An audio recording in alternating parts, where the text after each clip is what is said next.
Hello everyone, আশা করি তোমরা সবাই ভালো এবং সুস্থ আছো। তোমাদের প্রায় প্রত্যেক স্কুলেরই সেকেন্ড ইউনিট টেস্টের পরীক্ষা চলে এসছে। তোমাদের সবারই একটা বিষয় নিয়ে অনেকেই সমস্যায় আছো, ভৌত বিজ্ঞান।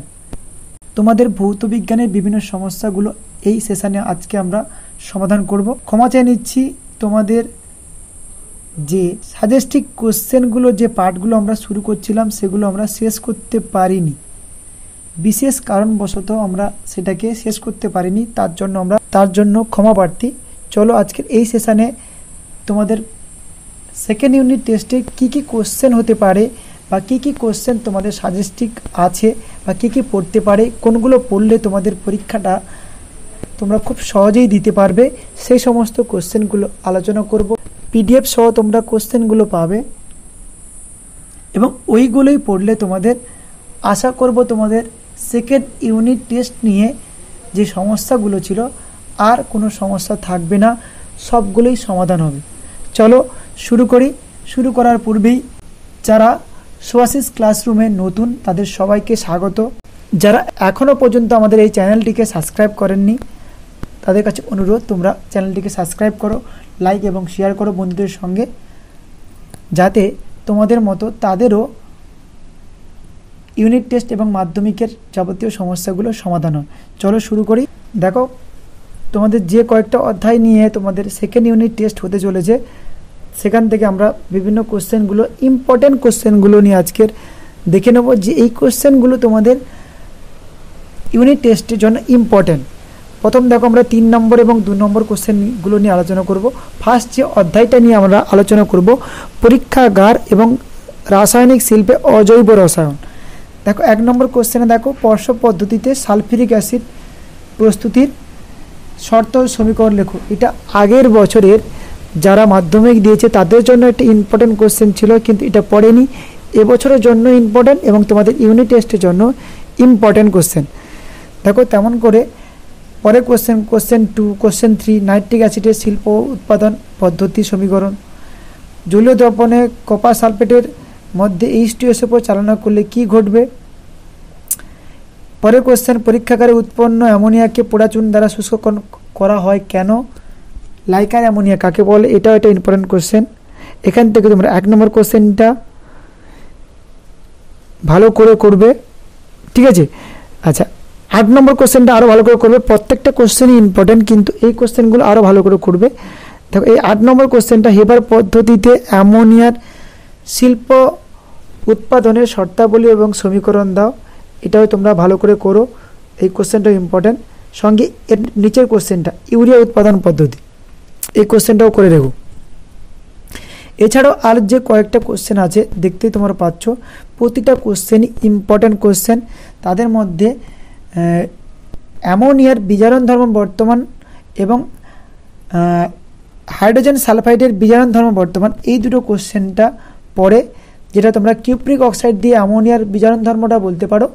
এবং পটাশিয়াম ডাইক্রোমেটের ওপর হাইড্রোজেন সালফাইড গ্যাস চালনা করলে কি ঘটবে, ওই বিক্রিয়াটা তোমরা হাইড্রোজেন সালফাইডের বিজারণ ধর্মের প্রমাণ হিসাবে তোমরা ওই বিক্রিয়াটাও করতে পারো। ভালো করে করবে এই কোশ্চেন দুটো, প্রত্যেকবারই এই কোশ্চেনটা পড়ে। এটা আমাদের কোশ্চেনও দেওয়া আছে। দেখো এই যে কোশ্চেনটা, কোশ্চেন নম্বর 3, উত্তপ্ত কিউপ্রিক অক্সাইডের উপরে অ্যামোনিয়া গ্যাস চালনা করলে কি ঘটবে। এই কোশ্চেনটাকে ঘুরিয়ে বলে, অ্যামোনিয়ার বিজারণ ধর্ম আছে এমন একটা বিক্রিয়া সাজে দেখো। ঠিক তারপরে কোশ্চেনটা দেখো, যেমনই বলেছিলাম, হাইড্রোজেন সালফাইডের বিজারণ ধর্ম আছে বর্তমান। এই কোশ্চেনটা ঘুরিয়ে বলে, আম্লিক দ্রবণে পটাশিয়াম ডাইক্রোমেটের মধ্য দিয়ে H2S গ্যাস চালনা করলে কি ঘটবে।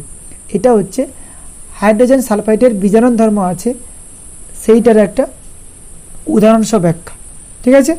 চলো, মোটামুটি এই কোশ্চেনগুলো করলে তোমাদের ইউনিট টেস্ট এবং মাধ্যমিকে কোনো সমস্যা হবে না।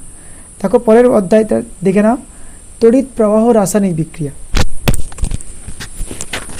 তড়িৎ প্রবাহ এবং রাসায়নিক বিক্রিয়া থেকে ফার্স্ট যে কোশ্চেনটা ইম্পর্টেন্ট, কপারের তড়িৎদ্বার ব্যবহার করে কপার সালফেটের জলীয় দ্রবণের তড়িৎ বিশ্লেষণ করলে ক্যাথোড অ্যানোডে কী পরিবর্তন ঘটে এবং ক্যাথোড এবং অ্যানোড বিক্রিয়া লেখো। অনেক সময় বিজারণ বিক্রিয়াও লিখতে বলে, ঠিক আছে, পার্ট পার্ট কোশ্চেন আসছে, শুধুমাত্র বিক্রিয়াগুলো লেখার জন্য তুমি নাম্বার পেয়ে যাবে। দেখো এখানে ভালো করে মনে রাখবে, নোট বলে লিখে রাখতেও পারো।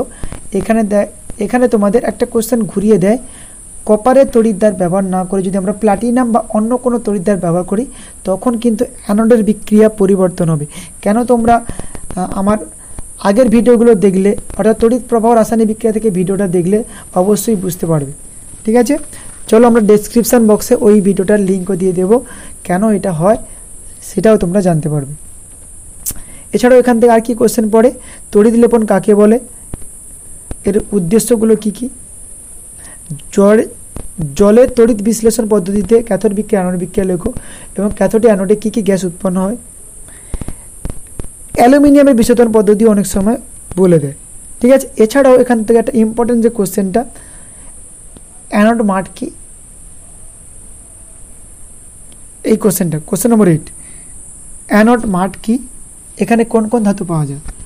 এবং 9 নম্বর কোশ্চেনটা একটা ইম্পর্টেন্ট কোশ্চেন, যেটা লজিক্যালের উপর ডিপেন্ড করে থাকে, লোহার চামচের উপর নিকেলের প্রলেপ দিতে। লোহা বা বলুক বা অন্য কিছু বলুক, একই রকম লজিক, এটা তোমরা নিশ্চয়ই জানো। যার ওপর প্রলেপ দেওয়া হয় তাকে আমরা ক্যাথোডে রাখি, যেটা দিয়ে প্রলেপ দেওয়া হয় সেটাকে আমরা অ্যানোডে রাখি এবং তার বিশুদ্ধটা আমরা ইউজ করি, এবং যেটা দিয়ে আমরা প্রলেপ দিচ্ছি তার সালফেট যৌগকে আমরা তড়িৎ বিশ্লেষ্য রূপে ব্যবহার করি। আই হোপ তোমাদের, আশা করব কোনোরূপ সমস্যা নেই, কারণ তোমরা প্রত্যেকেই এই কোশ্চেনগুলো সবাই করে নিয়েছো, আশা করব তোমরা। চলো পরের যে অধ্যায়টা, চলো তড়িৎ ফিজিক্সের অধ্যায়। এখানে দেখো কোশ্চেনগুলো দেখো। ফার্স্ট কোশ্চেন, ওহমের সূত্রের গাণিতিক রূপ লিখতে বলেছে, চিত্র আঁকতে বলেছে। রোধাঙ্ক এবং পরিবাহিতাঙ্ক কাকে বলে, এটা 2 নম্বর কোশ্চেনের জন্য ইম্পর্টেন্ট। এছাড়াও আরও ইম্পর্টেন্ট কোশ্চেনগুলোর মধ্যে ফিউজ তার কী, অ্যাম্পিয়ারের সন্তরণ নিয়ম কী, বৈদ্যুতিক মোটরের কার্যনীতি বা হচ্ছে আমাদের বাল্যচক্রের কার্যনীতি, এটা বলতে পারে। ওহমের সূত্র থেকে রোধের সংজ্ঞা দাও, এটাও একটা ইম্পর্টেন্ট কোশ্চেন। এই 10 নম্বর কোশ্চেনটা একটা ইম্পর্টেন্ট কোশ্চেন। আমাদের রেটিং দেওয়া আছে, ভোল্টেজ রেটিং, এদের মধ্যে রোধের অনুপাত নির্ণয় করতে হবে। কখনো বলে দেয় কোনো বাল্বের গায়ে এই 220 ভোল্ট এবং 60 ওয়াট লেখার কারণ কি, বা বলতে কি বোঝো, এটাও বলে দেয়। তোমরা সবাই নিশ্চয়ই জানো ব্যাপারটা। এছাড়াও এখান থেকে ফ্লেমিংয়ের বামস্ত নিয়মটাও ইম্পর্টেন্ট। চলো এখান থেকে 2 নম্বর কোশ্চেনগুলো আসে কি করে, একটা গণিত দেয়। দেখো গণিতগুলো তোমরা এই টাইপের গণিতগুলো দেখবে পাবে এই বিভিন্ন বৈদ্যুতিক বাড়িতে, যে একটা টিভি, একটা ফ্যান ইত্যাদি ঘুরলে বা চললে তার ইউনিট কী পাবো এবং সেখান থেকে কত খরচ হবে, সেখান থেকে একটা গণিত পড়ে যায়। এছাড়াও রোধ দিয়ে তোমাদের গণিত পড়ে, এছাড়াও সার্কিট দিয়ে তোমাদের তুল্য রোধ বার করতে বলে। ঠিক আছে, এখান থেকে একটা ইম্পর্টেন্ট কোশ্চেন, যে আমাদের জুলের সূত্র, সেটাও পড়ে রাখবে। সঙ্গে ফ্লেমিংয়ের বামস্ত নিয়ম, ফ্যারাডের সূত্র। ঠিক আছে, দেখো কোশ্চেনগুলো PDF তোমরা ডেসক্রিপশান বক্সে পেয়ে যাবে। এছাড়াও তোমরা স্ক্রিনশটও নিতে পারো। ঠিক আছে, এই কোশ্চেনগুলো মোটামুটি পড়লে তোমাদের চলতড়িৎ থেকে আশা করব তোমাদের কোনোরূপ সমস্যা হবে না। শেষ তারপরের পার্টটা দেখো, তাপের ঘটনাসমূহ। এখান থেকে দেখো কয়েকটা কোশ্চেন, মোট 9টা কোশ্চেন দিয়েছি। এই কোশ্চেনগুলো মোটামুটি পড়লে তোমাদের অসুবিধা হবে না। কঠিনের ক্ষেত্রে প্রসারণ গুণাঙ্ক, রাশিমালা নির্ণয় করো। তরলের 2টো প্রসারণ আমরা পেয়ে থাকি, একটা হচ্ছে আপেক্ষিক প্রসারণ গুণাঙ্ক, একটা হচ্ছে আমাদের প্রকৃত প্রসারণ গুণাঙ্কের মধ্যে সম্পর্ক বলে। এছাড়াও তাপ পরিবাহিতাঙ্ক কাকে বলে, এর এসআই একক কী। ঠিক আছে, এই কোশ্চেনগুলো পড়ে। আবার কখনো হচ্ছে দৈর্ঘ্য প্রসারণ গুণাঙ্কের একক কোন কোন বিষয়ের উপর নির্ভর করে, সেটাও বলে থাকি। এই কোশ্চেনগুলো করো, মোটামুটি তোমাদের চলে আসবে। আর আশা করবো তোমাদের এই কোশ্চেনগুলো বেশিরভাগটা হয়ে আছে, আর 2-একটা কোশ্চেন করে নিলেই তোমাদের এই ইউনিট টেস্টের পুরো ব্যাপারটা কমপ্লিট হয়ে যাবে। দেখো শেষ রাসায়নিক গণনা। দেখো রাসায়নিক গণনা থেকে আমরা 4টে টাইপের গণিত নিয়েছি। 4টে টাইপের গণিতের মধ্যে এইগুলো কোশ্চেনগুলো তোমরা দেখতে পাবে, এই টাইপের কোশ্চেনগুলো তোমাদের পড়তেও পারে।